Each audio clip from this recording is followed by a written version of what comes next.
Bonjour et bienvenue dans le Club Éco d'Objectif Aquitaine. Aujourd'hui, nous allons le passer cette émission en compagnie d'Alain de Brugière. Bonjour. Bonjour. Vous êtes donc au conseil régional, je le rappelle, directeur adjoint en charge de la formation professionnelle. Tout à fait. Alors aujourd'hui, nous sommes sur les trophées Alternance Handicap organisés par la GFIP. On a vu des profils très intéressants, 3 personnes ont été lauréates. Globalement, qu'est-ce que ça vous inspire, ce type de cérémonie? Alors moi, ça m'inspire le fait qu'il est important qu'on puisse faire un peu la promotion de ces dispositifs, de tout ce qui se met en place par la puissance publique, par l'ensemble des partenaires, et par le fait que globalement, il faut que le maximum de gens puissent comprendre, savoir que l'ensemble de ces dispositifs existent, et que ce partenariat pour aider l'ensemble de la communauté, ou l'ensemble des personnes handicapées, est bien à leur service et à leur disposition.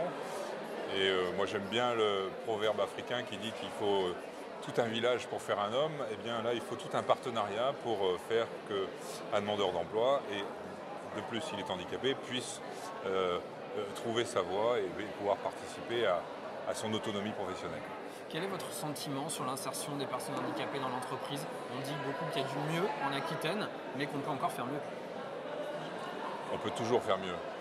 Moi je pense effectivement, j'en ai dit un mot par rapport à l'effort qu'ont pu faire la région et l'ensemble des systèmes de formation professionnelle pour multiplier par 3 l'insertion des personnes handicapées dans les dispositifs de formation professionnelle.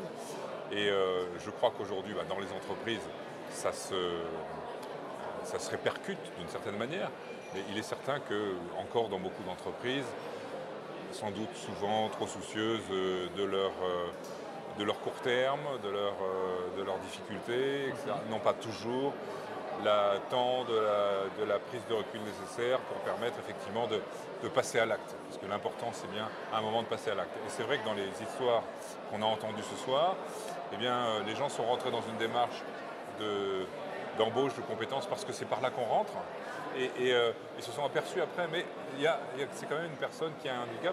Ah oui, bon, on n'avait pas vu, mais enfin pourquoi? Voilà, c'est pas un problème. Et quand on est dans cette démarche-là, ça avance bien. Si tous les partenaires se mettent en route pour effectivement faciliter toutes les étapes nécessaires à l'aide pour surmonter le handicap, pour adapter le poste, pour l'accompagnement nécessaire, etc.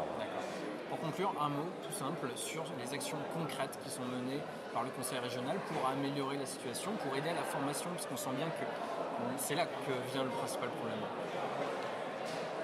L'essentiel que l'on a à faire aujourd'hui, c'est pour nous, l'information que tout cela existe et que tout cela est possible. Ça a été dit à travers les différents... Il n'y a pas que la technique, il y a aussi la pêche, il y a aussi l'envie, il y a aussi l'envie de faire. Et c'est vrai que dans les dispositifs qu'on a pu mettre en place, la chose la plus importante, c'est l'attention à l'accompagnement qu'on peut mettre pour l'adaptation des postes, pour l'adaptation du système de formation, et tenir bien compte de l'environnement global nécessaire au plein épanouissement de la personne qui, à ce moment-là, pourra s'épanouir complètement dans son travail. D'accord. Merci beaucoup Alain de Brugière. Je rappelle que vous êtes directeur général adjoint en charge de la formation professionnelle au conseil régional. Merci à vous d'avoir suivi cette émission.